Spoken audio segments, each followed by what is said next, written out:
tous et bienvenue au combo. J'espère que vous allez bien à la maison. Max, est-ce que tu vas bien? Je pourrais pas aller mieux. Je pourrais difficilement aller mieux. C'est beau de voir de travailler avec des gens qui sont positifs. Ben, tu sais que je suis convaincu. Laissez-nous savoir en commentaire. Là. J'ose croire que, tu sais, soyons honnêtes, je pense que toi et moi, on anime l'émission. Fait qu'il y a des bonnes chances qu'on soit dans le public cible de l'émission. Et je crois que vous allez être plusieurs à écouter ce podcast qui êtes dans le même bateau que moi.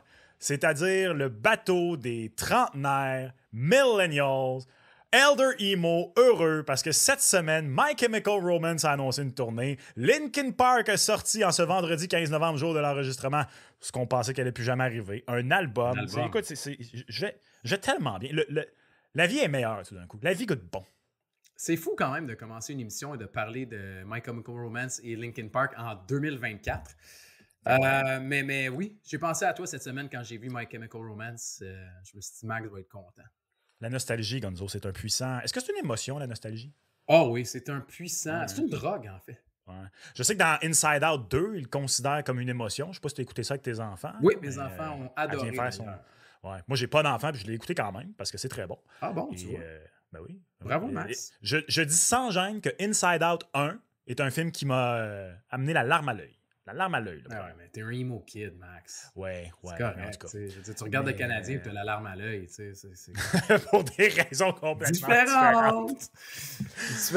Je te dirais que jeudi soir, face au Wild, j'avais plus le bâillement à la bouche que la larme à l'œil. Pour vrai.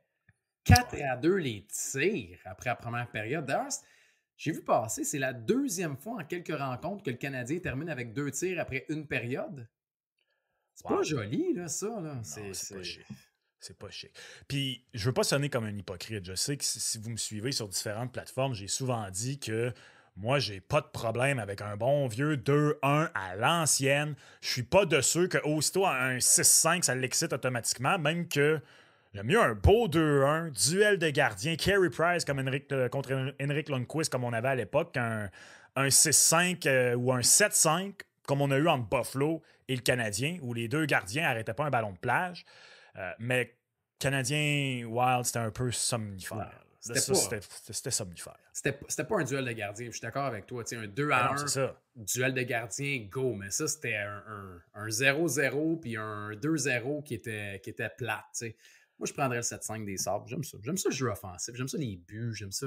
Je sais pas. C'est divertissant. Je suis dans le divertissement, moi. Let's go. Amenez-moi les joueurs qui savent marquer des buts. Ben oui, mais de la calorie vide à m'amener du TDAH ambulant. Tu dois tripper sur TikTok, toi. C'est ça l'affaire. Je suis même pas sur TikTok. Tu tripes sur TikTok. Je veux pas y aller, Max. Je suis là, juste la calorie vide. Je vais le faire. Je vais le manger. C'est un cas de santé, tu le sais, de toute façon. Mais...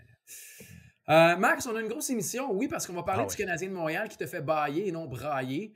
On va parler également de NFL. Il y a un gros duel en fin de semaine. En fin de semaine, c'est là où on va savoir si les Chiefs sont 10-0 ou s'ils subissent leur première défaite. En plus de ça, c'est à côté d'ici à Buffalo. Il me semble que j'aurais fait le voyage. Salutations à tous ceux qui nous regardent et qui vont faire le voyage à Buffalo en fin de semaine.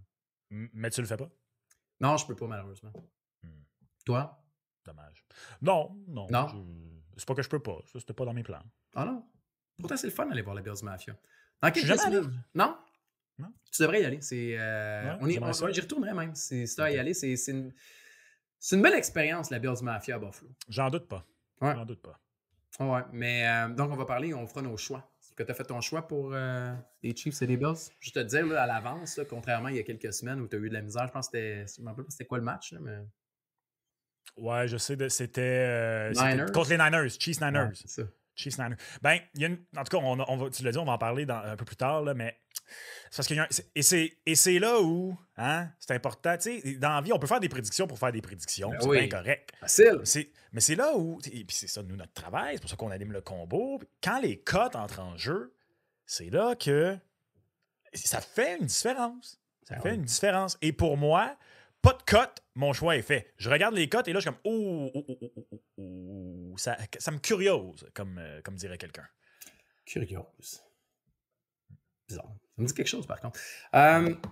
Tu fais pas me parler des cotes parce que notre rôle, c'est d'un peu d'essayer d'aller fouiller puis de vous aider puis de vous guider à travers tout ça. On n'a pas la science infuse.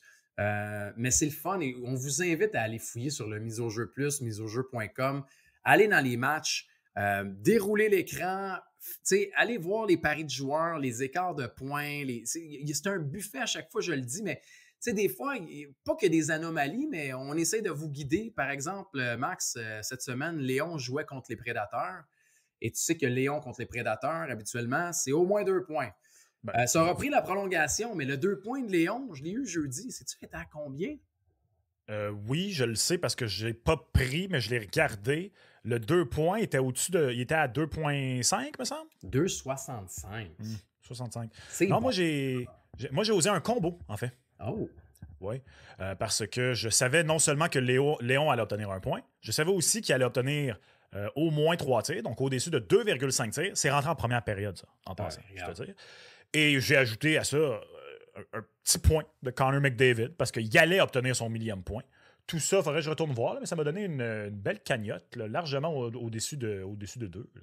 Oh, ben oui. Écoute, le 2 points, je vous le dis, là, ça, c'est un truc qu'on vous donne. Là, et là, lancez pas des tomates si jamais ça se fait pas la prochaine fois, mais allez voir les 12 ou les 15 derniers matchs de Léon Draisaitl contre les Prédateurs de Nashville. Ça rentre presque tout le temps 2 points contre les Prédateurs. Puis hier, ça a pris la prolongation. Mais... Tout court en carrière, avant le match d'hier, si je me souviens bien, il était 27 buts en 28 matchs. Ouais. Donc, si je me souviens bel et bien de la statistique, là, il est donc maintenant rendu à 20. Il y a 2 passes. Ouais, c'est ça. Ouais. Donc, il est rendu à 27 buts en 29 matchs. En fait, avec les 2 points d'hier, moi aussi, je me souviens bien, ça lui donne 48 en 29. Des points, ça? Ouais. Regarde, je l'ai devant moi, je l'ai retrouvé. Léon Draisaitl, 27 buts, 19 passes en 28 matchs. Ouais. Donc, ça, c'est avant le match d'hier. Exact. C'est quelque chose. Et ça m'a repris également le filet désert pour avoir les 2 points de Kaprizov contre le Canadien de Montréal. Ça aussi, c'était au-dessus de 2. C'était au-dessus de 2 quand même. Je l'aime assez, Kaprizov. Mais Puis, il a fallu que... Hier, là, tu vas me reconnaître, là, le petit côté nerd. Là, pendant, je pense, l'entraque entre la 2 et la 3. Le match est un peu plus tard. J'avais besoin de quelque chose pour me garder éveillé, pour ne pas m'endormir, là. Je suis vraiment retourné loin dans des vieux forums puis essayer de retrouver des scouting reports de pourquoi il était tombé en 5e ronde. Parce que je veux bien le facteur russe, mais un joueur de ce talent, tu sais, même Nikita Kucherov, là, 2011, si ma mémoire est bonne, l'année de draft de Kucherov. Là, on est dans les plus grosses années du facteur russe, là, où on avait peur des joueurs russes. Puis malgré ça, OK, Kucherov était venu en Amérique du Nord en LHJMQ. Exact. Il pouvait avoir moins de crainte et tout ça, mais il me semble qu'il est venu après son année de repêchage. Ou non, il a joué avec les Remparts, c'est vrai, avant d'aller à Rouyn-Noranda. En tout cas, on est dans les plus grosses années là, où ils ont tellement peur de la KHL puis que les gars restent là-bas. Tampa a quand même osé le choix de 2 sur lui. T'sais. Un joueur de ce talent-là, là, je me dis, il me semble qu'il y a une équipe en 2015 qui aurait dû une fin de première ronde, une deuxième ronde. Pourquoi il était tombé aussi bas au repêchage? Je suis retombé dans plein d'affaires pour essayer de retrouver ça. Et semble-t-il, 2 choses sur quoi je suis tombé. Là. La charpente, pas le plus gros des bonhommes. Non, il était petit. Là. Tout menu. Et aussi, je savais pas ça, lui, il vient vraiment d'un coin reculé en Russie. Il vient là, quasiment tout près de la frontière avec la Mongolie, puis je ne sais pas ce que c'est le Kazakhstan qui est à l'ouest de la Mongolie, en tout cas, un petit village et qui est à 60 000, pas 60 km, mais 60 000 au nord de la ville qui est la plus proche, qui n'est pas non plus la plus grosse ville. Donc, il était dur à scouter. Un peu comme Pavel Datsyuk à l'époque. Lui, c'est encore plus fou parce qu'on est encore plus loin. Je suis tombé sur une histoire, semble-t-il, que le Wild l'a scouté par erreur. Par erreur? Leur vol a été reporté, ou en tout cas, ils ont manqué un vol. Fait qu'ils sont comme restés à un match de plus. Ils sont tombés sur... C'était pas lui qui allait scouter, c'était l'équipe adverse. Fait qu'ils sont tombés sur ce gars-là, puis ils ont fait « c'est qui, lui? » Fait que semble-t-il qu'ils sont tombés dessus par erreur. Ah ouais, mais et ils sont devant, en 5e ronde cette année-là. Ils ont avancé en 5e ronde pour le repêcher. C'est fou, pareil. Ouais, la menace du contrat à long terme avec la KHL pesait dans la balance. Moi, c'est Joël Bouchard qui m'en avait parlé et qui l'aimait beaucoup à l'époque. Ah ouais? Puis lui, avec l'Armada, veut pas... il était où à ce moment-là, l'Armada? Il y avait beaucoup de recrutement pour essayer d'aller chercher puis attirer puis des équipes de la GMQ avec le repêchage international et tout le reste. Mais lui aussi, il n'en revenait pas à quel point ça n'avait pas de sens que ce kid-là soit tombé jusqu'en 5e ronde comme ça pour Kaprizov, qui Soit dit en passant, on vous en a parlé, on vous a glissé un mot, mais regardez la course pour l'Art Ross, le trophée Hart aussi. C'est possible, Kaprizov. C'est possible cette année pour Kirill Kaprizov. Moi, Max, on aura les choix pour Dans la poche et on se tient loin un peu plus tard également. On va parler de foot, on va parler également de Jake Paul et Mike Tyson. Oui? Oui, on va parler de Jake Paul. On parle de ça, nous? Oui, s'il y a des cotes, on va en parler. Mais c'est ça que j'allais dire. Nos amis de chez Mise au jeu font maintenant. OK, fait est-ce que mettons, un bon film sort? Y a-tu des codes pour comment le film finit? Parce que je veux dire, c'est scripté, cette affaire-là. Ouais, c'est vrai, par exemple. Quoique, il y a souvent eu des cotes pour les Oscars. Ça, c'est vrai, oui. Fait que, tu sais, au prochain prix des Oscars, on va sûrement possiblement donner des cotes pour le meilleur film de l'année ou. J'ai pas fait attention si Mise au jeu avait offert des cotes pour les élections américaines. Je sais qu'aux États-Unis, ils l'offraient. Mais... Je sais pas. Je sais pas ça. Je sais pas si le combo l'aurait fait, par exemple. C'est bon, on se tient loin. Les élections américaines ici, ça aurait été loin. Le mien, moi aussi. Hein? Ça aurait été plus que dans la poche, ça, c'est sûr. On se tient loin. C'est bon, ça, j'aime ça. Ouais, on se tient loin. Non, mais on va parler de boxe. C'est vrai que Mise au jeu n'offre pas de cote pour la lutte, pourtant. Hein? Puis c'est un peu la lutte, là, Jake Paul et Mike Tyson, mais c'est pas grave. En tout cas, c'est du show business, ça, c'est sûr. Ouais, du gros show business. Commençons avec le Canadien, Max, cette semaine, si tu le veux bien. Et on vous invite à la maison de vous faire un beau petit budget pour le week-end. Hein, parce on va parler du Canadien, on va parler de hockey, on peut parler de NFL, on peut parler de Tyson et Jake Paul. Oui, c'est diversifié, mais vous faites un budget à la maison, vous le savez, vous le respectez également et ça reste un jeu de hasard. Alors, amusez-vous à travers tout ça. C'est important. Bien dit. On va commencer, Max, cette semaine avec un qui fait très bien chez le Canadien de Montréal, un qui fait très bien. Puis nos amis de chez Mise au jeu nous ont créé un nouveau pari cette semaine, donc on vous l'amène.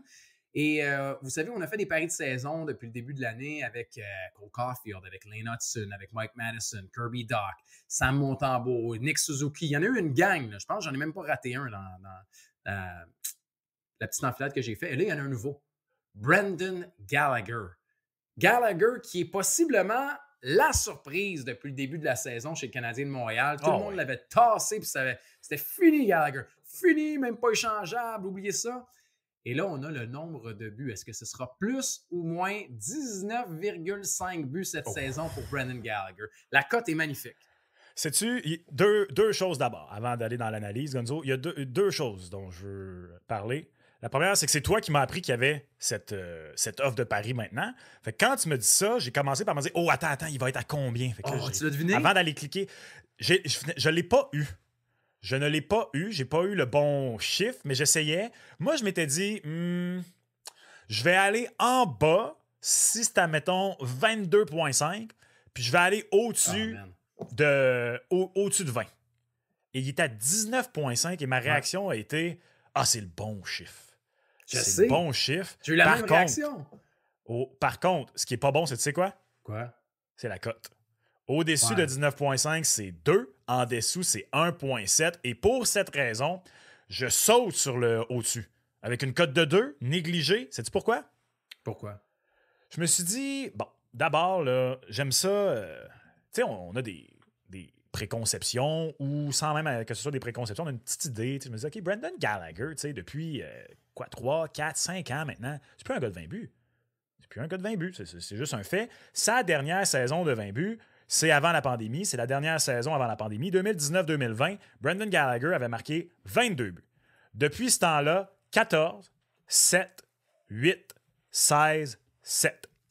Le problème, c'est que là-dedans, il y a eu 0. En fait, c'est pas vrai. Il y a eu une saison complète. Le nombre de matchs. Ah non, excuse, c'était en 21-22. Je pensais que c'était en 20-21. En 21-22, donc c'était pas une saison complète. Parce qu'en 21-22, ça a arrêté une saison complète. Il y a eu... en 20-21, c'était 56 matchs, mais il avait joué seulement 35. Fait qu'il n'a jamais joué de saison complète. L'an passé, c'est là où il est passé le plus proche. 77. Mais sais-tu, malgré tout, malgré l'an passé, son seulement 16 buts en 77 matchs, dans les 5 dernières années où il n'a jamais marqué 20 buts, tu sais quoi le pace par 82 matchs de Gallagher? Je l'ai compté pour le fun. Je veux dire comme 25. Non, c'est 19. C'est 19 pile poil. Ouais, c'est 19 pile poil. Parce que tu vois, on a tout le temps tendance à penser qu'il ne marque plus du tout, mais en raison du fait qu'il joue tellement peu de matchs que là, tu me l'avais hypé, je me suis dit, je vais le mettre au-dessus de 20. Tu sais. Non, il est à 19. Fait que c'est pour ça que je dis, le chiffre, il est parfait. Ils ont fait un beau travail. Un beau travail pour mettre la ligne. Mais là l'affaire là-dedans, c'est que tu l'as dit, l'année passée, il en a marqué 16 en 77. On s'entend-tu que l'année passée, ça n'a pas été une super grande année pour lui, là? Quoique, il a super bien fini. T'sais, la fin de saison a été incroyable. Très qu'il a bien fini. Puis là, il joue sur la deuxième vague en avantage numérique. Moi, j'ai le goût de dire au-dessus aussi parce que je me dis, il va en marquer 20. Mais à la limite, si tu l'avais mis à 22,5, je mettais en dessous moi aussi. Je pense que s'il en marque 20, 21, peut-être 22 si on l'étire, probable. Mais en même temps, la raison pourquoi les cotes sont comme ça aussi, c'est que si je vais en dessous, c'est parce que je le sais que Gallagher, de 1, il va avoir une baisse de régime. De 2, il y a des grandes possibilités de blessure aussi. Fait que, il faut que tu sois capable de juger ton facteur de risque. Est-ce que tu es game d'y aller avec le risque qui viennent avec Brendan Gallagher, les blessures, le ralentissement et tout le reste, ou si tu es optimiste puis tu es go, parce que présentement, il produit sur un rythme, je pense, c'est tout près de 30 buts là, s'il continue comme ça jusqu'à la fin de la saison. Non, effectivement, avec 7 buts en 17 matchs, mais c'est parce que là, on a 7 buts de gars. On a entre guillemets, là, un 7 buts gratuit. Faut pas qu'il en marque 20, il faut qu'il en marque 13 d'ici la fin de l'année. Est-ce qu'on prend le pari que dans un peu plus qu'un 3/4 de saison, il va en marquer 13?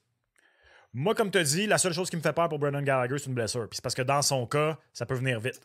Il joue encore le même style de jeu. Fait que ça peut être une rondelle d'en face qui fait qu'il rate quelques matchs parce que n'importe quoi, tu sais. Puis il y a l'âge maintenant aussi, là, tu sais, je veux pas, je veux dire, avant, c'était des... Puis c'est pas ça, là, il est plus jeune que moi.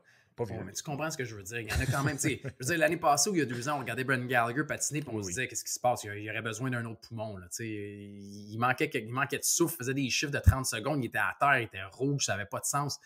Mais c'est un travaillant, tu sais. On dirait que la cote de popularité de Brendan Gallagher est revenue. C'est comme s'il était revenu à la mode. C'est comme les années 80 ou les années 90, Max. Ben, les années 2000, en ce moment, pour faire la boucle avec notre début d'émission. Ouais, je sais, mais c'est comme trop tôt pour moi pour ramener les années 2000. C'est comme je ne l'acceptais pas le début des années 2000. Tu sais, je me dis, comment? Pour vrai, ça fait juste 20 ans. Je sais, je veux pas te faire de peine, mais tu sais, moi, quand j'étais en 2000, 20 ans avant, c'était les années 80.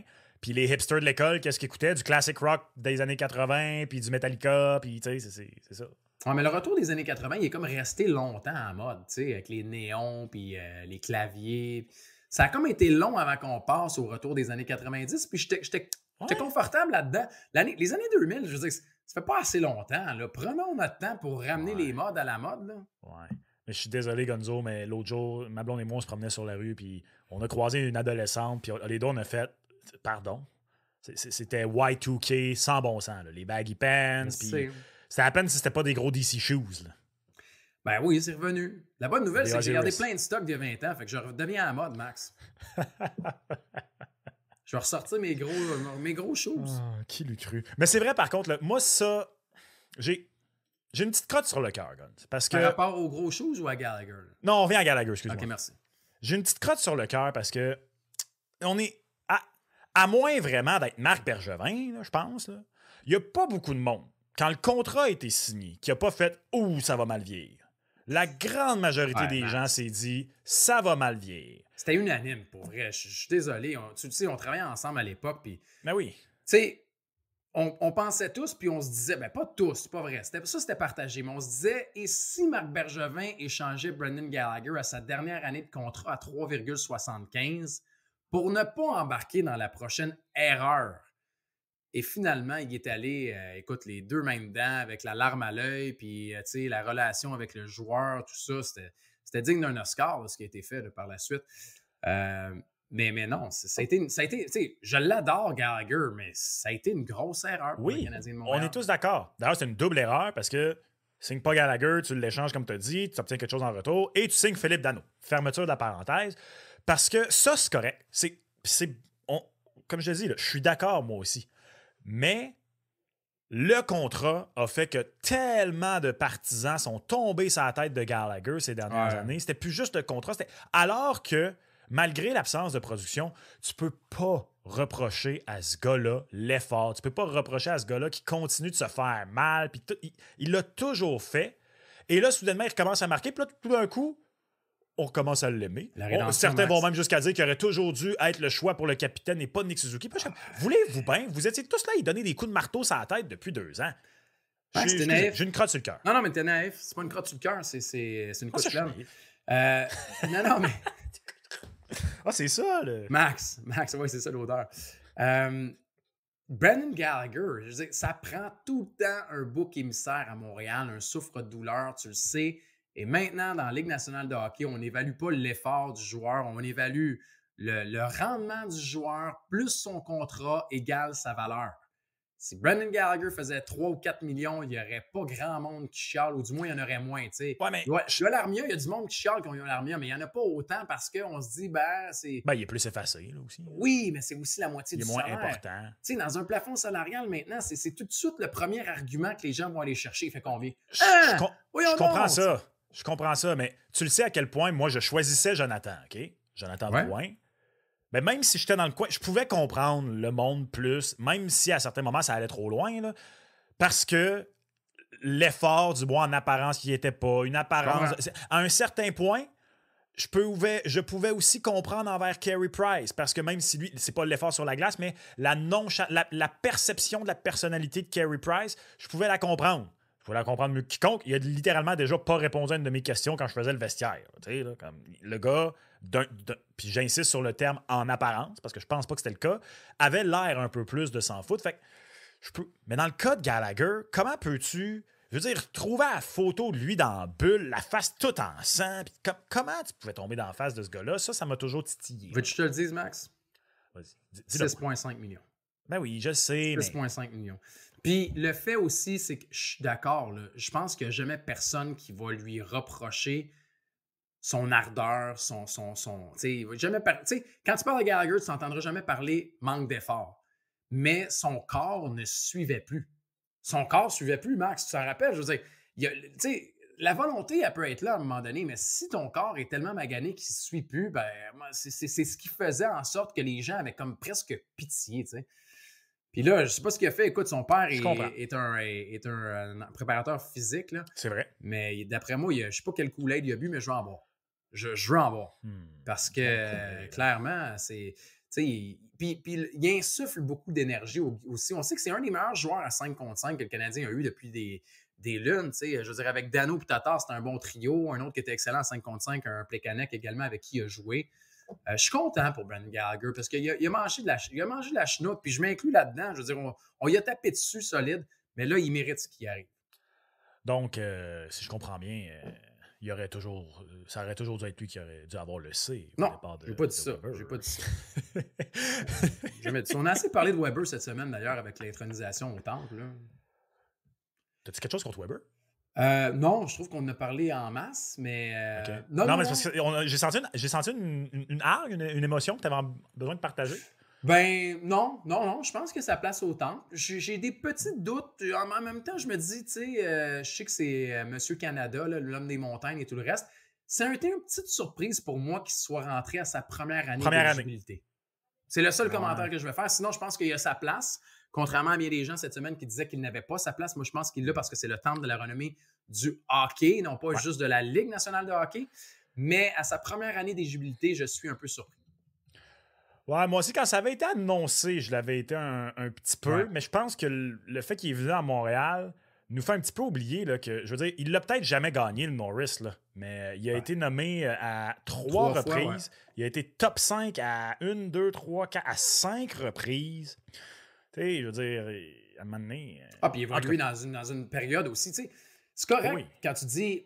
Mettons, tu n'as pas gagné tel trophée ou tel trophée, mais quand tu évolues dans une période où il y a des dominations aussi, il y a bien des gardiens aussi qui n'ont jamais gagné de Vizina parce que... Bobby Lou, qui pour moi est une des plus grosses aberrations. Il y a une année où ça l'est fait voler, à mon humble avis, Roberto Luongo, mais c'est un exemple. Parce que, tu sais, je veux dire, quand tu goals dans la même période où tu as du Roy, tu as du Brodeur, tu as du Hachek, bonne chance, puis quand tu évolues, tu sais... Là, c'était la fin des années de Lidstrom. Je pense qu'il en a gagné peut-être 2 Lidstrom dans la période où Weber était là, mais ça ne veut pas dire que parce qu'il n'y a pas de trophée Norris qu'il ne mérite pas d'entrer au temple. Et le Ring of Honor? Oui, l'anneau d'honneur. L'anneau d'honneur, oui, ça. Ouais. C'est correct. Ouais. Bon, c'est quoi un anneau d'honneur? C'est une bague qu'on met sur le doigt du milieu. Non, mais l'anneau d'honneur au Centre Bell, c'est quoi l'anneau d'honneur? On parle tout le temps des gilets qui sont retirés, mais un anneau d'honneur, c'est... Donc, Carey Price au Temple l'an prochain, chandail retiré dans 2 ans, en passant. Je sais que tu veux juste allumer un feu. Là. Oui. J'ai une confession à te faire, par contre. OK, vas-y. Parce que moi, je suis vraiment de la génération Carey Price. Ça sera pas dans 2 ans, je te dis tout de suite. Dans 1 an. Il peut l'être l'an prochain. Non, oui, ça, 2025 pour le Temple. Le Temple haut la main, première année. Tu parlais du chandail. Je parlais du chandail. Ben, moi, depuis, mettons, 3 ans, j'étais de l'avis que c'était ça. Puis l'intronisation de Weber, là, quand ça a été annoncé au printemps, je pense, début d'été que c'est annoncé, ça, c'est des mois d'avance. Je t'avoue que j'ai fait ben là, Price rentre l'an prochain. Ben oui, facile. Attends un peu. As-tu vu la cuvée de l'an... Attends, as-tu vu la cuvée de l'an prochain? Ouais, ben, écoute, t'en as 4. Attends, t'en as 3 garanties, parce qu'ils vont être 4. C'est comme ça. Ouais. C'est 4 joueurs masculins, 2 joueuses et des bâtisseurs. Fait 4 joueurs. T'as 3 locks, là. T'as Zdeno Chara, t'as Joe Thornton et t'as Duncan Keith. Ça, c'est des locks. Fait qu'il reste une place pour soit Carey Price, soit Ryan Getzlaf, soit Tuukka Rask, ou n'importe qui est éligible depuis toujours. Ouais. Il y a une place de disponible. That's it. Ouais, je pense que c'est Price qui va l'avoir. Moi aussi. Mais je t'avoue qu'aujourd'hui, parce que je suis tombé là-dedans, puis bon, j'allais dire, mais c'était pour le travail, là, fait que c'est bien correct. Là. C'est comme... Mais je t'avoue que moi qui étais convaincu, j'ai fait ça se peut qu'il ne soit pas à sa première année. Ouais. Tu sais, ça m'étonnerait. Ça m'étonnerait pas. Penses-tu que nos amis de mise au jeu vont. OK, mais ça, c'est le prochain pari de combo. Oui, il faut faire la pression. Oui. Est-ce que Price s'en va au Temple l'année prochaine avec une cote? Wow. Ça va être un pari long terme. Wow. OK, mais attends un peu. Non, mais là, il faut rentrer toute la classe de 2025 là, avec des cotes pour Thornton, puis des cotes pour Duncan Keith, puis pour Chara, puis pour Getzlaf. OK, mais mettons qu'il y avait la question. OK, simplement, la question à Paris, est-ce que Carey Price est intronisé dans la QV 2005? Réponse simple, oui ou non. Là. Comme un over-under ou un... Qu'est-ce que tu penses qui est favori? Le oui ou non? Le oui. Tu penses que le favori est oui? Genre, ça serait même pas le fun de bêter sur le oui. Tu penses? Ouais. Tant que ça? Ouais, moi je te le dis. Carey Price, Max, c'est un lock là, pour la première année d'éligibilité, à mon avis. J'espère que tu as raison. J'espère que tu as raison. Non, mais les médailles d'or, le Canada, le côté aussi beaucoup dans la clique, là, le côté clique canadienne, c'est super, ça pèse énormément. Là, mais ça, je suis d'accord. Puis, 2 derniers points à ce sujet. Moi, honnêtement, un de mes arguments contre, quand je faisais ma recherche aujourd'hui, était à quel point tu justifies que tu fais rentrer Price et pas Rask pour finalement me rendre compte que son CV est quand même suffisamment mieux garni que celui de Rask. On dirait que j'avais oublié à quel point Rask, ils ont été repêchés la même année, les deux en première ronde en 2005.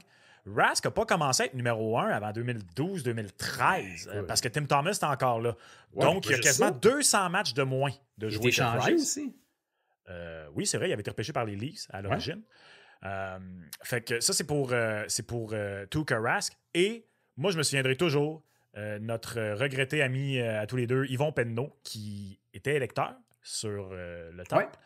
Je me souviens, je pense que pas mal tout le temps que j'avais affaire à Yvon, c'était quand je travaillais avec toi. Quand Patrick Marleau, c'était en 2020, quand Patrick Marleau a battu le record de Gordie Howe pour le nombre de matchs joués. Je me souviens, parce que j'avais le débat, on le salue s'il est à l'écoute, avec Raph Doucet, qui était comme, non seulement, je pense que son take était carrément non seulement lock, temple de la renommée, mais première année d'éligibilité, qui aurait été cette année d'ailleurs pour Marleau, il l'a pas été. Moi, je disais, honnêtement, pour moi, il va même pas au temple. Je veux dire... Puis je me souviens, fait qu'on avait demandé à Yvon, dis Yvon, c'est quoi toi, tu votes? C'est quoi tes facteurs déterminants? Et lui, de mémoire, il penchait pour le non pour Marleau, parce que son seul fait d'arme est la longévité. Parce que pour le reste, c'est un bon joueur, c'est un très bon joueur. Mais c'est pas un joueur, il n'a jamais été nommé pour un trophée, il n'a jamais été équipe d'étoiles, rien. C'est un très bon joueur. Mettons, 2e meilleur attaquant d'une équipe, sans plus. Puis je me souviendrai toujours, ça m'avait marqué, il dit, moi d'abord, la première chose que je regarde, c'est même pas les statistiques. La première chose que je regarde, c'est l'impact sur le sport. C'est quel est l'impact de ce gars-là. Et c'est pas la révolution Patrick Roy avec le style papillon, là.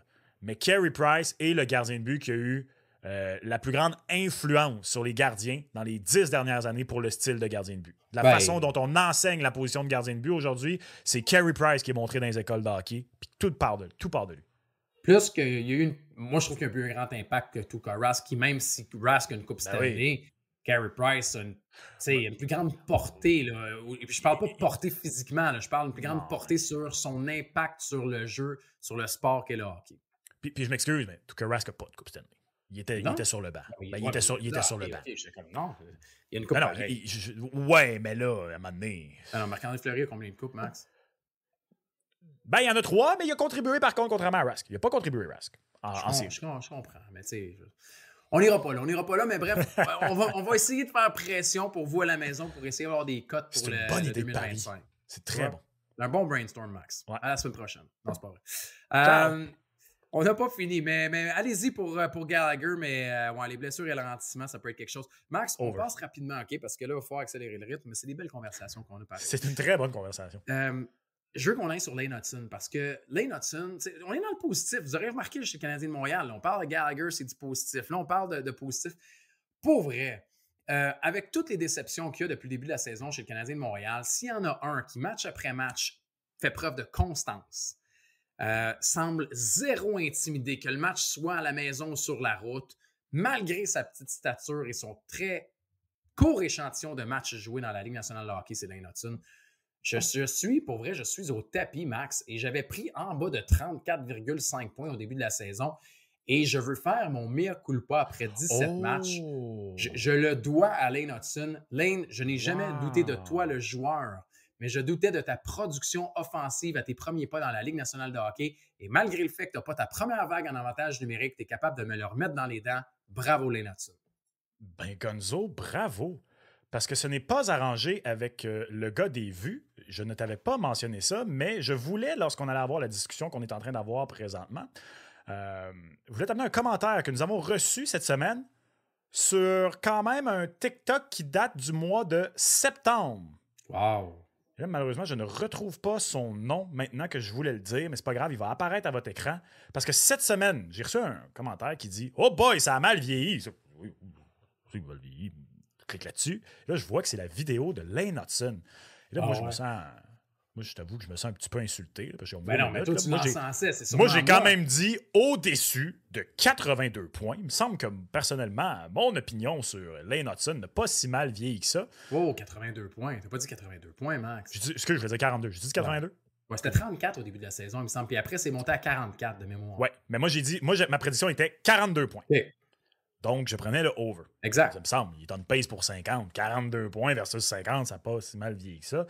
Mais je pense que notre ami parle un petit peu plus de ton 30 de quelques points. Mais ça me dérange pas. Puis même là, on pourrait retourner à l'extrait en question. Je le dis ouvertement. Je dis, c'est pas un désaveu envers Lane Hutson.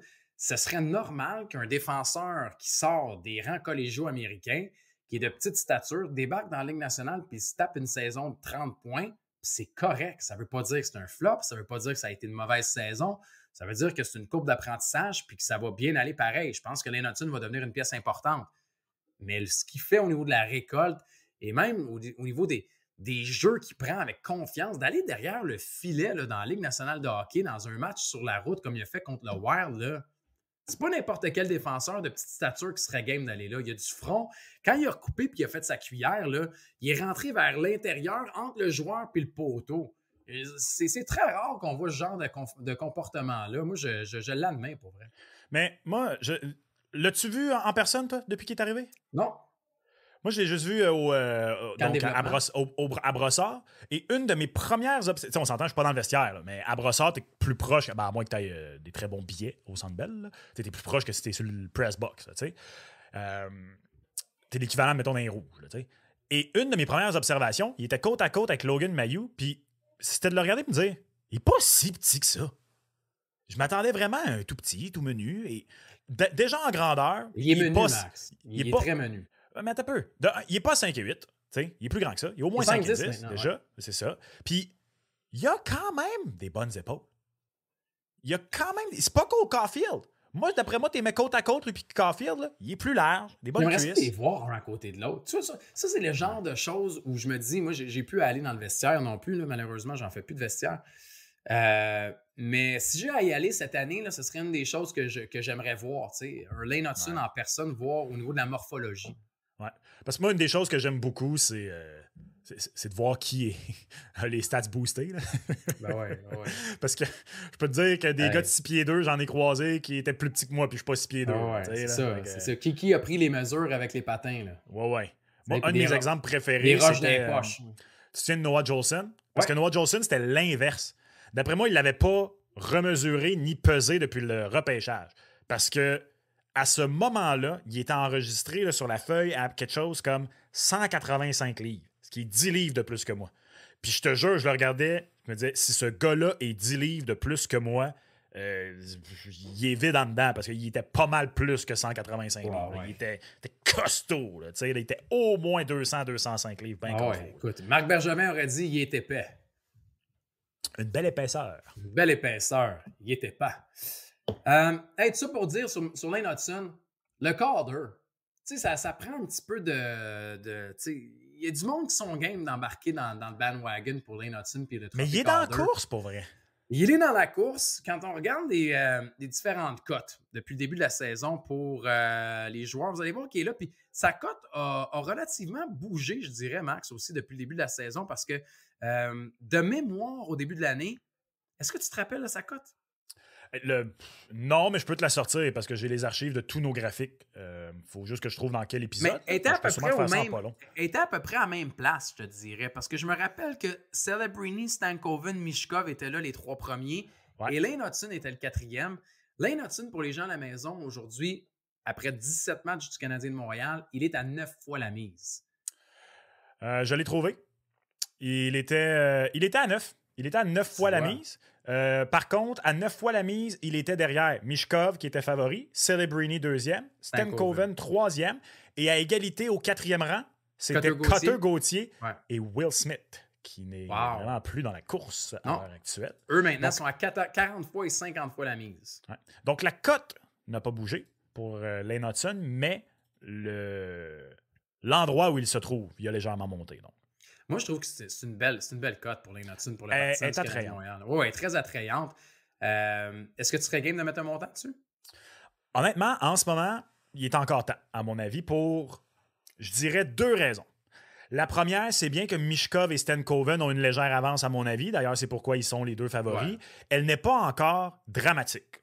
Elle n'est pas encore à un point où, même sans blessure, c'est pas encore impossible à rattraper. Il ne faut pas oublier non plus, je pense que Stankoven doit en faire beaucoup plus que les autres, vu qu'il est plus vieux. Oui, pas si toi aussi tu prends ça en compte, là, mais moi je prends ça en compte. Puis je pense qu'en raison du fait qu'il a joué quand même des matchs l'année passée, qu'il y a eu des belles séries éliminatoires également, dans la balance pour le vote, il va falloir, d'après moi, que, OK, oui, mais il y a déjà de l'expérience. Exact. Puis il joue pour une très bonne équipe. Oui, puis il est pas mal mieux entouré. Exact. Tu vois, quand je regarde les cotes, je n'irais pas sur Mishkov, je n'irais pas sur Stankoven, mais je trouve que Celebrini a une cote qui est magnifique. 6 fois la mise, il revient au jeu. Il a 4 points en 6 matchs, Celebrini. Il joue une tonne. On est allé chercher des vétérans là-bas. Il va jouer avec Granlund, avec Toffoli en avantage numérique également. Moi, là, présentement, aujourd'hui, je regarde ça et je prends Celebrini à 6 fois la mise puis je pars en courant avec parce qu'en plus, des premiers choix total, Max, tu le sais, ça attire. Ça attire bien plus. Regardez la saison de Brock Faber l'année passée avec le Wild du Minnesota, puis c'est un défenseur. OK, Hutson est plus flashy que Brock Faber, mais Connor Bedard a raté des matchs, puis il a eu pareil. Puis je sais que Celebrini, je ne suis pas en train de le comparer avec Connor Bedard, mais un premier choix total, si Celebrini est capable de remonter puis d'avoir le plus de points, c'est Celebrini qui va le gagner. C'est plate parce qu'on est d'accord. Moi, quand j'ai vu la cote de Celebrini, je me suis dit la même chose. Ah ouais. Parce que je pense qu'il va... Je t'avoue que sa blessure m'a un petit peu... J'ai peur que dans le cas de Celebrini... Puis, en plus, les Sharks ont décidé de reposer à quelques reprises Will Smith. Ouais. Fait que j'ai comme peur qu'il ne joue pas assez de matchs. C'est mon seul problème avec Celebrini. Et comme je dis, c'est que Stankoven... je vais donner un exemple. Là. J'imagine un scénario. OK? Mettons que Stankoven finit avec 70 points et que Celebrini et Mishkov sont les deux à 65, mettons. Ça va jouer entre Mishkov et Celebrini, à mon avis. Ça ne sera pas Stankoven. Parce qu'on va prendre en considération que les 2 autres sont plus jeunes, sont sur des moins bonnes équipes, puis on va le donner à ces gars-là. Mais sinon, moi, les 2 raisons pourquoi je pense que Hutson est encore dans la course, donc, un, il n'est pas encore assez loin pour se dire que ça ne vaut même pas la peine. Et la deuxième, c'est qu'en ce moment, il fait ça, comme tu l'as dit, sans la première vague d'avantages numériques que je peux pas croire. Je peux me tromper, OK? Je peux me tromper. Mais je peux pas croire que Martin Saint-Louis s'entête toute la saison. Je peux pas croire qu'il s'entête toute la saison. Non, merci, Max. Je suis d'accord avec toi. Ça s'en vient, là. Je veux dire, ça se sent.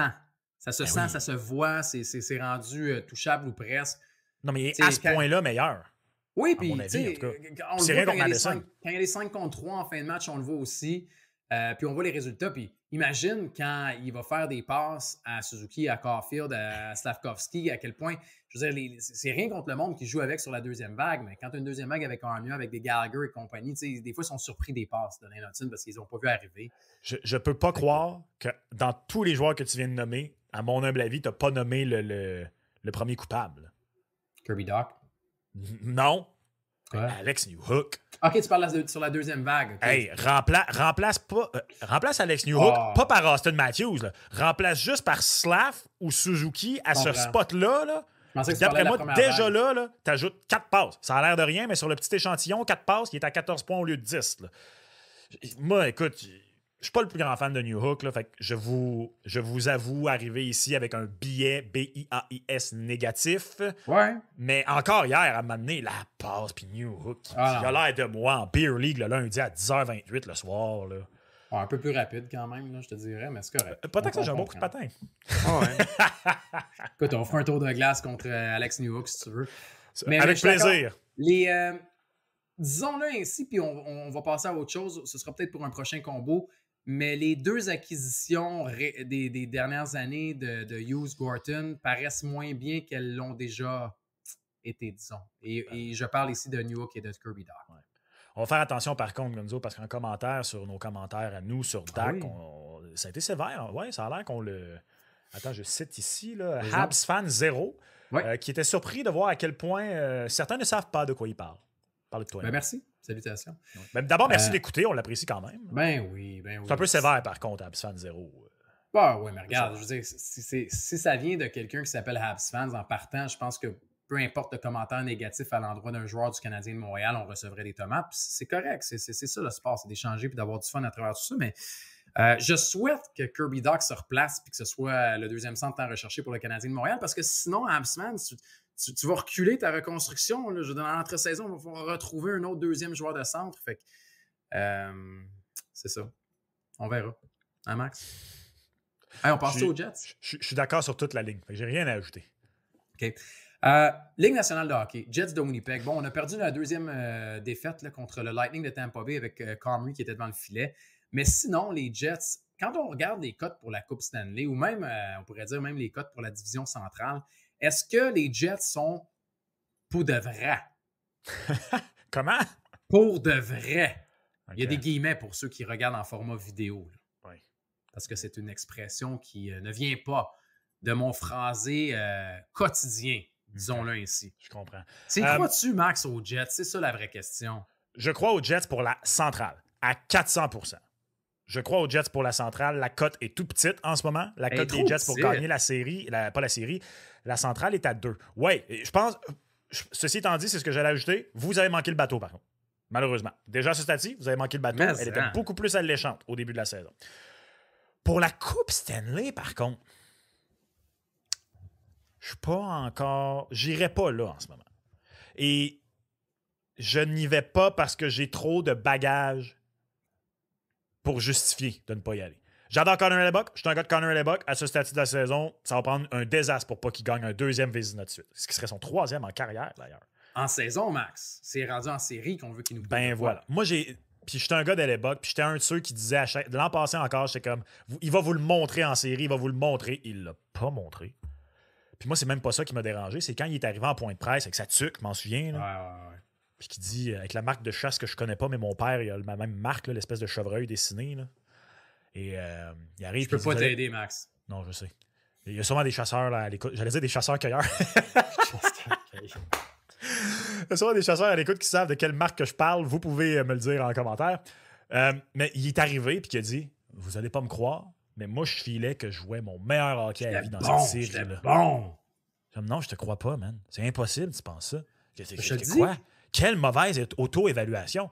Puis ça vient avec amour. J'adore ce qu'on a chanté à Jake Laloute à Winnipeg cette semaine. La semaine passée. C'est ça. Samedi dernier. Moi, j'ai absolument rien contre ce genre de chant-là, vraiment, un adversaire comme... Je pense que même Jake Ottinger, dans le moment, doit être comme maudit, mais en même temps, il doit être comme nice. Il me respecte au point de vouloir... De me donner de l'attention. Exact. Pour ceux qui n'ont pas écouté, là, les gens de Winnipeg lui chantaient Team USA Backup, ou je ne sais pas si c'était ça le phrasé. Connor's Backup, je pense. Ouais, pour dire que, évidemment, Connor Hellebuyck va être le numéro 1 de l'équipe des États-Unis et toi, le le réserviste. Mais pour Connor Hellebuyck, je vais devoir attendre de voir les ajouts.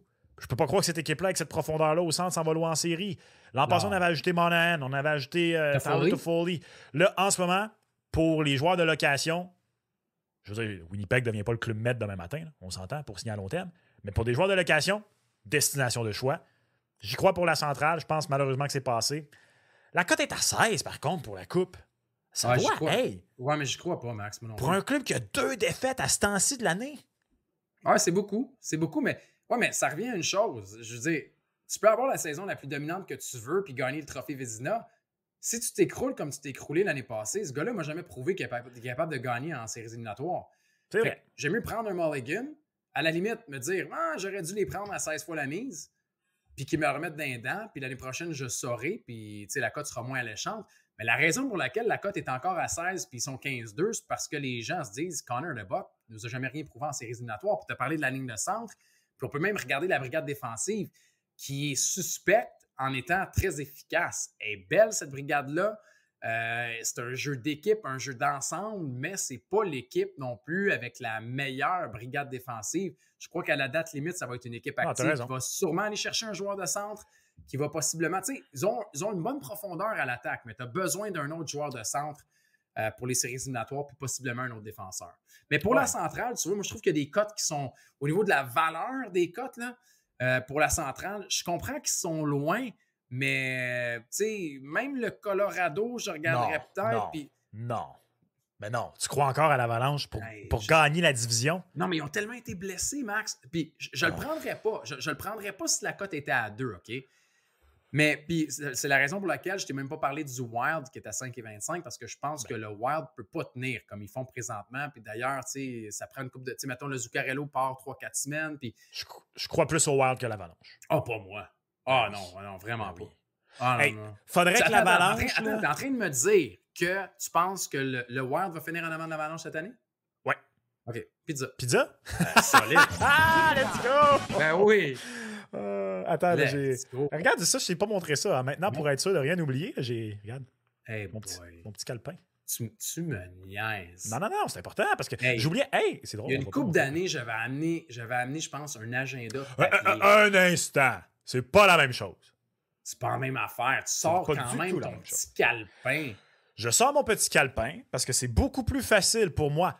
C'est strictement pendant un épisode, subtilement, de me prendre une petite note manuscrite. Pizza, Wild, Avalanche. Puis de ne pas l'oublier après l'émission.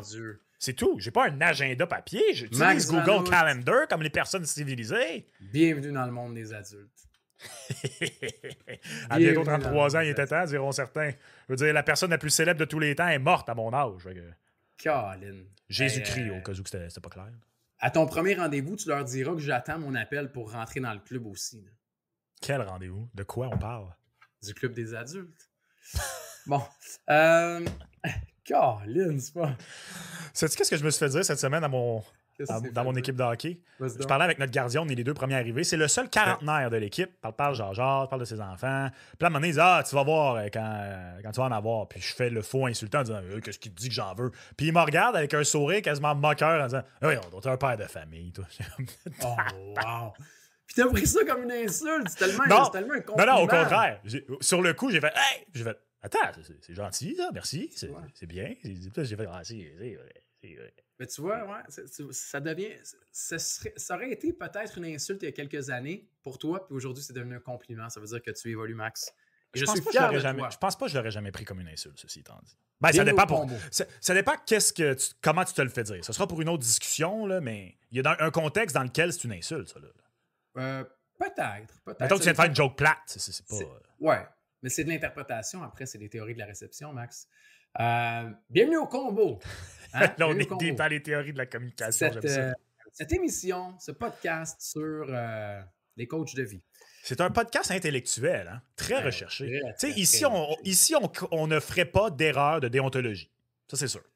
Non, et on ne juge pas non plus. On n'est pas dans le jugement, mais pas en tout. Non. Max, on avait hâte que ça se produise et officiellement, c'est samedi soir que ça va se passer. Après 17 rencontres, le Canadien de Montréal est favori pour la première fois de la saison. Bravo, Canadiens. Bravo, Canadiens. Vous le méritez. Vous méritez toute cette attention et ce respect de la part des preneurs au livre chez Mise au jeu. Première fois qu'ils seront favoris, Max, contre les Blue Jackets de Columbus. Es-tu content? Il y a une petite déception. Ah, pourquoi? Je sais pourquoi. Parce que moi, j'avais ciblé ça. Je me suis dit, écoute, là, si le Canadien est négligé là, j'ose le Canadien contre Columbus. Comme négligé. Pas comme favori, par contre. J'ose pas le Canadien comme favori. Ah non? Ben non, 1.72. Moi, j'y vais. 1.72? Pas grave, j'y vais pareil. Voyons donc, il n'y a aucune valeur dans ce choix. Ben, 1.72, c'est pas si pire. On parle pas d'un 1.37 ici, là. 1.72 pour un club qui est dans le fond de la cave. Ben oui, mais j'en comprends pas. Mais attends, 1.72, je me dis, le Canadien joue pas super bien, mais en même temps, Columbus est sur un 2-en-2 en voyagement. Fait que je comprends que Sean Monahan va avoir un petit montant sur le tableau, mais je vais être Canadien samedi à 1.72. Je suis à l'aise avec ce cote-là, moi. Ah, pas moi. Il aurait fallu que la cote soit 1.83 pour que je sois à l'aise. Ben, il n'est pas je veux dire, il n'y a pas de favori s'il était 1.83. OK. Ben, justement, il aurait fallu que ce soit kiff-kiff. Rendu là, je vais attendre demain, à moins que je l'ai peut-être manqué, là, mais est-ce que Monty ne doit pas être confirmé à ça? On va le confirmer demain, j'imagine? Ouais, on va le confirmer demain, mais ça risque d'être Montembeault. Regarde bien ça. Ben, c'est pour ça, un samedi soir à la maison? Ben oui, c'est sûr, c'est Montembeault. Ben, c'est ça. Tant qu'à ça, sais-tu quoi? Parce que je pense que le Canadien gagne ça. Bon. Rendu là, je vais préférer oser avec une cote de 2.60 le Canadien par 2. Ah, ouais, le Canadien par 2. Ouais. Veux-tu que je te donne 2 paris que je surveille dans ce match? Vas-y. J'ai parlé de Sean Monahan. Oui, c'est un 2-en-2. Il va avoir mieux montant au tableau. Plus de 0,5 points pour lui dans cette rencontre. D'après moi, on n'a pas les cotes encore, mais ça devrait être autour d'une 80. D'après moi. Parce que c'est une saison où il y a 11 points depuis le début de la saison. Les Blue Jackets, ça va pas bien. Ça va vraiment pas bien. Au moment de l'enregistrement, c'est 6 défaites consécutives. Puis ils jouent un 2-en-2. Fait que peut-être que vendredi soir, ils vont perdre aussi. Et l'autre, Cole Caulfield. Donnez-moi un but. Il est à la maison. Un but? Un but pour Cole Caulfield. Ça va payer plus que le Canadien à 1,72. Après un jeu blanc, surtout. Ouais, j'aime ça. Ah ouais. J'aime. Un but de Cole. Puis peut-être que j'irais peut-être pour 2 même. Il faudrait voir c'est quoi la cote, mais je serais peut-être même game de me laisser aller. Mais sinon, j'y vais très, très, très conservateur. Là. Je prends le Canadien, je prends Cole Caulfield un but, puis je prends Sean Monahan un point. Combo même match ou? Pourquoi pas? Allons-y. Ce qui nous permet de vous dire que des fois, peut-être, vous allez voir que certains éléments ne se combinent pas dans votre calculette sur Mise au jeu plus, mais en allant sous l'onglet combo même match, des fois, ça vous montre ce qui est possible. Ça change les cotes un petit peu et tout ça, là, mais c'est un bel outil pour ceux qui veulent y aller sur un combo même match comme vient de le faire Gonzo. Alors, voilà. Et tu y vas avec le Canadien par 2 buts, ce qui est rarement le choix de bien des gens cette année, mais qui est payant. Qui est super payant. Moi, ça, je t'avoue que ça, c'est pas dans un... À 2.60, c'est pas... Puis surtout que non. Comme je dis, tu sais, d'après moi, ça rentrerait peut-être avec un filet désert. Et je persiste et signe. Je touche pas à ça si Skaden joue. Ouais. On a tous vu Buffalo, hein? Ouais, c'est ça. Ils ont quand même gagné par 2, quoi. Oui, ils ont gagné par 2. Mais à chaque but du Canadien, il y avait le but des Sabres qui venait tout de suite après. Ouais, c'était pas... Non, un samedi soir à Montréal, oublie ça. Caden Primo, je peux pas... Ouais. On fait pas ce qu'on veut, on fait ce qu'on peut. Oh, c'est bien dit, ça, Max. Ouais. Ça va nous permettre de pouvoir nous diriger vers la NFL dans cette semaine numéro 11. Des gros match-ups. Et on va commencer, Max, si tu le veux bien. On va faire la NFL en rafale. Je pense qu'on n'aura pas le temps, mais duel de division. Et celui-là, il faut dire aussi que c'est le premier duel de division pour les Steelers de Pittsburgh cette année. Le problème, c'est qu'ils affrontent les Ravens. Tu vois quoi dans cette rencontre? Le problème pour les Ravens, c'est que Lamar a de la misère contre cette bonne défense. Je sais. Et j'avais hâte de voir la cote. 2.40 la cote des Steelers. Ouais. À la maison. Oh, ça se peut, c'est ça. Ça se peut. Ça se peut, mais en même temps, tu sais, je ne toucherais pas aux Ravens à 1,56. Moi, c'est ça vaut pas la peine. Je viens de parler de combo même match. Moi, ça, c'est un combo même match. Je vous offre un combo même match. Vas-y, on t'écoute. Derrick Henry a marqué au moins un touché dans tous les matchs cette saison. C'est fou. Parce que le seul match dans lequel il n'a pas marqué de touché au sol, il en a marqué un comme receveur. Ouais. Fait que vous prenez la cote de Derrick Henry pour marquer un touché au sol ou aérien à 1.44. Ça n'a pas de sens. Je pense que j'ai jamais vu une cote aussi basse pour quelqu'un pour un toucher, Max. Écoute, Gonzo, je t'en avais parlé, puis on en a parlé la semaine passée. Avant la saison, j'ai osé le Derrick Henry au moins 10 touchés. C'est fait. C'est déjà rentré. J'ai gagné mon pari. On est le 15 novembre. C'est fou. Et je combine ça. Vous vous rendez sur Mise au jeu plus et dans les possibilités d'écart de points, le plus loin que vous pouvez amener les Steelers, c'est plus 5,5. Si les Steelers perdent, ça va être maximum par un placement. Steelers plus 5,5, un touché de Derrick Henry, une belle cote au-dessus de 2, combo même match pour moi, j'adore. Sinon, c'est parce que la victoire des Steelers, les Ravens, j'aime pas ça dire ça, ça me fait mal de dire ça. Ils sont différents, les Ravens, cette année. Puis Russell Wilson a beau être de retour, j'ai encore un peu de difficulté à faire confiance aux Steelers contre une si bonne équipe que les Ravens. Mais je pense qu'ils vont gagner. C'est ça la grosse différence, Max, c'est exactement ça. C'est que là, tu affrontes une bonne équipe. Puis, on en parle souvent, on dit qu'ils n'ont pas de tertiaire et tout le reste. C'est correct, on va essayer de l'exploiter. Je pense pas qu'on va courir beaucoup comme on le fait habituellement chez les Steelers, mais c'est la défense des Steelers. Je veux dire, de voir cette défensive-là contre Derrick Henry, contre Lamar Jackson. Puis tu l'as dit en plus, Lamar Jackson, il est 1-3 en saison régulière contre les Steelers. Il a été saqué 20 fois. Mais il est complètement dominant depuis une couple de semaines, Lamar Jackson. Moi, je pense que les Ravens vont gagner. Puis tu vois, contrairement à toi, je suis game d'y aller avec les quarts de points. Je vais quand même y aller avec les Ravens moins 3. Ouais, je suis game de pouvoir étirer l'élastique. Attends, tu prends les Ravens moins 3? Ouais, je pense, même si c'est un match de division, à la limite, je vais me brûler puis ça va finir par un placement. Si ça avait été 3,5, j'aurais hésité. J'aurais peut-être pris les Steelers 3,5 ou 4,5. J'aurais pris les Steelers. Mais à 3, let's go. À moins 3, donc, il y a possibilité de push. Exactement. S'ils gagnent par 3, la mise est annulée. Je suis prêt à mettre une pizza là-dessus, moi. Ah ouais? Ben, on n'en a pas trouvé la semaine dernière, fait que j'ai un budget augmenté cette semaine. Alors, 2 pizzas. Amène ça dans le lot. Les Ravens vont gagner par 3, Max. Wow. Ouais, non. Là, les Steelers, là, ça va faire. Là, ils vont affronter une vraie équipe. Donc, on est d'accord. Donc, ça se termine Ravens moins 3, donc c'est push. Là. Personne ne doit de pizza à personne. Ouais, là, attends un peu. Non, mais si les Steelers gagnent, je te dois une pizza. Oui. Et si les Ravens gagnent par plus de 3 points, tu me dois plus que pizza. 3, c'est ça. Mais si ça se termine 3 piles, c'est push. Personne ne doit personne. C'est ça. Puis par 2, je gagne. Exact. Vraiment. C'est ça. Ouais. Donc, ce qu'on vient de faire, vous comprendrez, lorsqu'il y a une décimale à 0, il y a un push. Vous ne perdez pas votre pari, vous ne gagnez pas votre pari, vous reprenez votre mise. C'est très rare. C'est rare qu'on a des beaux segments éducatifs comme ça puis qui s'intègrent à la discussion. J'aime bien. Et qui sont même pas prévus, en plus. Non, c'est ça. C'est intégré à la discussion. Baltimore moins 3. Non, bravo. Ouais, puis on vous dirait de regarder là, l'écart de points peut bouger durant le week-end. Oui. Ça se peut que si vous écoutez ce segment ou cette émission dimanche midi, ben peut-être que finalement l'écart de points est rendu à 2,5 ou à 4 ou à 3,5. Alors, ça bouge durant le week-end au football en raison des joueurs, de la liste des blessés, des vents, de la température et de plein d'autres choses.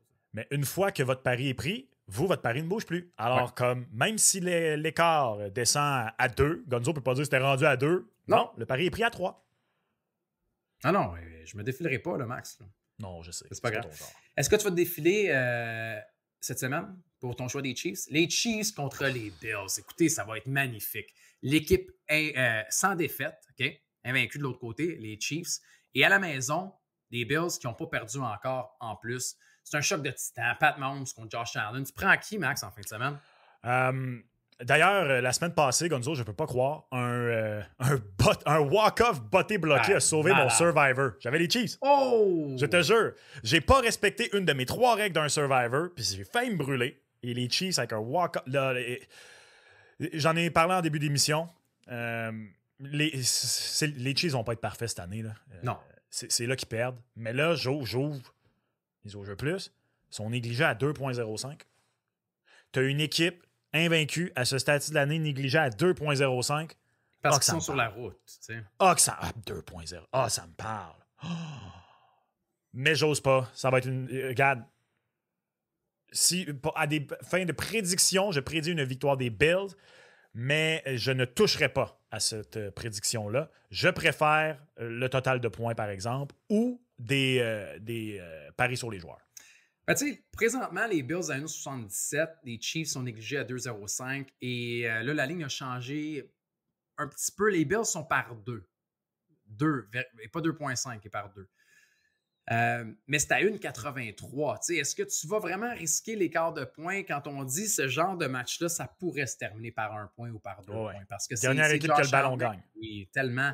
Mettons là, que c'est un 28-27, puis que là, Pat Mahomes reprend le ballon ou Josh Allen, puis remonte, puis il y a un placement qui est fait, puis ça se finit par 2. À la limite, là, je regarde les Bills à 1,77 sans écart de points versus 1,83. Pour les décimales et l'écart, là, je vais avec les Bills tout court à 1,77. Ils sont à la maison. Josh Allen est très bon contre les Chiefs en carrière, en saison régulière. Il faut le spécifier aussi là, parce que c'est pas la même chose en éliminatoire. Moi, j'y vais. J'y vais avec les Bills en fin de semaine. Wow. C'est le jeu au sol de Josh Allen va faire la différence également, je pense. Ça va être un match incroyable. Je trouve ça intéressant que tu parles du jeu au sol de Josh Allen, Gonzo. Parce que je t'ai identifié cette semaine quelques performances de joueurs que je vais surveiller. Et une, entre autres, est celle de Josh Allen, qui, je crois... Bon, vous pouvez prendre évidemment le au-dessus, en dessous d'un chiffre préétabli, mais vous pouvez également y aller par palier. Et moi, j'y vais par palier. Au moins 35 verges au sol pour Josh Allen avec une cote de 1,91. Il le fait seulement... 1,91? 1,91. Ouais, belle, par exemple. Il le fait seulement 4 fois en 10 matchs. Donc, vous dites, 40% pour une cote de 1,91. Me semble que c'est pas si élevé. Oui, peut-être, mais un instant. Josh Allen, dans tous ses matchs, sauf un contre les Chiefs, a eu des courses de 16, 18, 22 verges. Bref, une course de 13 verges ou plus. Et cette saison, dans les matchs où il a eu des courses de 13 verges ou plus, ce sont les matchs où il est allé toucher au moins 35 verges. Son plus bas total dans ces matchs-là, c'est 39. Fait que je pense que la façon dont les Chiefs affrontent Josh Allen, ça va lui permettre au moins une longue course et ça va lui permettre d'aller chercher un 35 verges au sol dans cette rencontre-là. Ah, c'est bon. C'est très bon. Je regardais puis je me disais, OK, pourquoi la cote est à 1,91?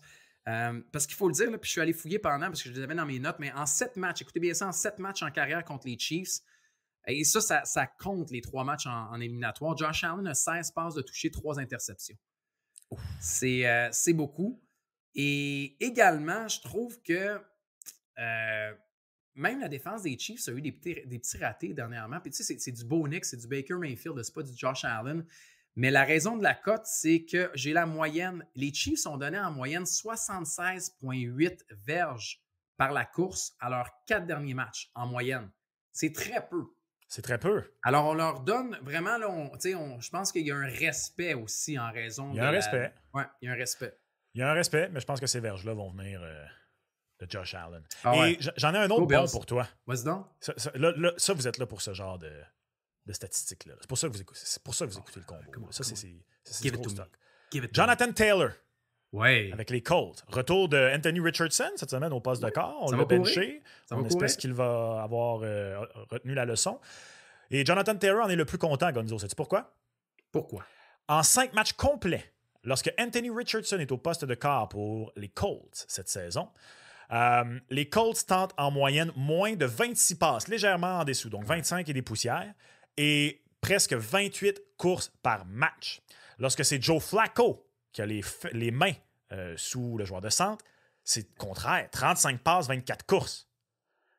Jonathan Taylor va courir pour au moins 79 verges, soit au-dessus de 79,5 verges en fin de semaine, puisque Anthony Richardson est de retour. On va vouloir lui donner le ballon. Je l'aime beaucoup, ce pari-là. Je suis content pour Anthony Richardson, même s'il y en a plusieurs qui ne savent plus où donner avec les quarts chez les Colts. 2 choses. Les Jets sont à la maison. Et les Jets à la maison, as-tu vu la défense des Jets à la maison? Donne en moyenne 12,3 points par match au MetLife. J'ai été surpris quand j'ai vu la stat se passer. Je me suis dit, ouais. Donc, les Jets, c'est difficile de marquer des points. Par contre, ils sont 25e défense contre la course. Ah, parce que j'allais amener une opposition quand même. J'étais préparé. Au contraire, c'est important. J'avais préparé mon contre-argument. Max, tu le sais. Écoute, 149 verges en moyenne par match alloué au sol dans les 5 dernières semaines. Et c'est une équipe qui plaque mal. Elle se fait briser beaucoup de plaqués. Je l'ai vu passer la stat. C'est quoi? Au-dessus de 200 plaqués ratés, je pense, dans les 4 derniers matchs. Du genre, ça n'a pas de sens. On retourne aux bases. Là. Let's go, là, les Jets. Là. Technique de plaqué 101. On en sert, on amène au sol. Pas de bon sens. J'embarque dans ton train avec Jonathan Taylor. Allons-y. OK, on termine avec Jake Paul contre Mike Tyson. Max, Jake Paul contre Mike Tyson. Arrangé, pas arrangé, peu importe. Est-ce que tu as été capable de te faire une tête sur qui va gagner? On le rappelle, Mike Tyson est négligé pour ce combat. Ben, moi, je vais... si Mike Tyson gagne, pour moi, ce sera la preuve que ce combat était véridique. Parce qu'une victoire de Jake Paul, j'achèterai pas. Je pense que comme tout le monde, je pense que c'est pour ça que la cote est vers Jake Paul. Aussi le fait que Mike Tyson pourrait être mon père. Là. Oui. Ben, ils ont 30 ans de différence. Ben, c'est ça. Je veux dire, à un moment donné, ça va être une victoire de Jake Paul. Je peux pas croire. On en parlait hors d'onde avant de débuter l'émission. Là. Tu m'as convaincu de... Ça pique ma curiosité. Pour la première fois de ma vie, je vais peut-être regarder une ronde d'un combat de Jake Paul ce soir. Ah non, mais moi non plus, je pensais pas. Mais tu sais, on l'a moussé puis pas à peu près. Puis en même temps, tu sais, c'est quoi? C'est 40 millions de bourses pour Jake Paul, puis c'est 20 millions pour Mike Tyson également. Je pense que même si c'était arrangé puis qu'on disait à Tyson, tu vas te faire coucher par Jake Paul parce que Jake Paul, c'est de pouvoir donner aussi du cash à tout n'importe qui se bat contre lui. Là. Moi, je vais être pour 20 millions? Le KO de Jake Paul. Je pense que au début du combat, c'est peut-être, si on veut faire abstraction du côté arrangé, là, au début du combat, ça avantage Mike Tyson. Si on tombe après 4 rondes, d'après moi, on tombe avec Jake Paul parce que, veux pas, il a 58 ans de l'autre côté, là, le monsieur. Donc, je vais y aller pour gonfler la cote parce que je n'irai pas juste avec une cote de Jake Paul gagnant. Je vais prendre Jake Paul par KO. Là, c'est une cote autour de 2,30. Ça va être ça mon choix. Mon souhait serait une victoire de Mike Tyson. Ben oui, moi aussi. Qu'on apprenne par la suite que c'était arrangé et que donc on découvre que tout ça est tout le temps arrangé depuis le début, que ça serait le fun.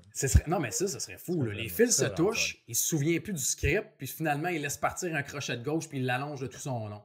Ah, ça serait du jeu. Et là, finalement, ben c'est ça. C'était prévu que Jake Paul gagne, puis Jake Paul gagne pas, puis c'est Mike Tyson qui gagne, puis qui comprend pas trop, puis il prend le micro, puis il se met à chanter du Phil Collins, puis on se retrouve dans Hangover encore. Sais-tu quoi, Gonzo? Pour toutes les raisons qu'on vient de mentionner, là, je change mon 11 tient loin. C'est ça, mon 11 tient loin. Je me tiens loin de ce combat. Je me tiens trop loin de ça. J'y crois trop au fait que c'est arrangé. Je me tiens loin de ce combat-là. Tu fais bien, Max. Tu sais quoi mon 11 tient loin cette semaine, vu que t'es là-dedans? C'est quoi? Les Browns et les Saints. Oui. Ouais, le match court? Le match du court, c'est pourquoi? 2 équipes imprévisibles, 2 corps arrière imprévisibles, 2 gars qui pourraient jouer dans le club des 30-30. Non, merci. Je me tiens loin. Ça a du sens. Dans la poche en terminant? Bengals, Chargers, au-dessus de 47,5. Ça va rentrer.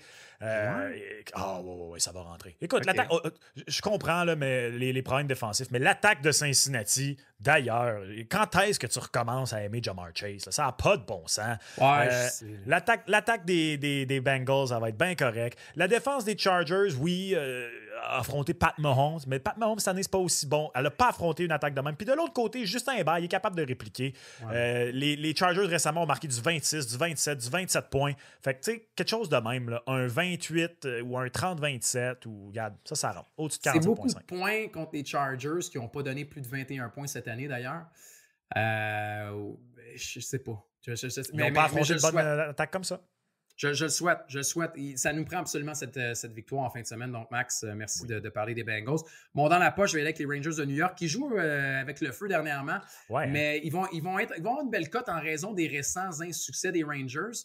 Donc, je les prends dimanche sur la route contre le Kraken. Ça va être dans la poche. D'ailleurs, rappelle que c'est dans la poche, mais c'est pas parce que c'est facile. Parce que jusqu'ici, tous les deux, on est 1-1 dans la poche. Exact. Tu vois? Attention. On essaie de vous donner des outils, puis c'est ce qu'on a dans la tête et non pas ce qu'on a dans les poches. Exactement. C'est bien dit, ça. Merci, Max. Je te souhaite un beau week-end sportif. Pour les gens à la maison, même chose. Mise au jeu plus, miseaujeu.com pour vos paris, vous le savez. Et continuez de nous écrire vos commentaires. On adore vous lire, on adore vous impliquer également dans l'émission. Je n'ai rien à rajouter. Bon week-end, tout le monde. Et pour ceux comme moi qui célèbrent, bon Linkin Park. Et voilà. Bon week-end. Merci. À la semaine prochaine. Ciao.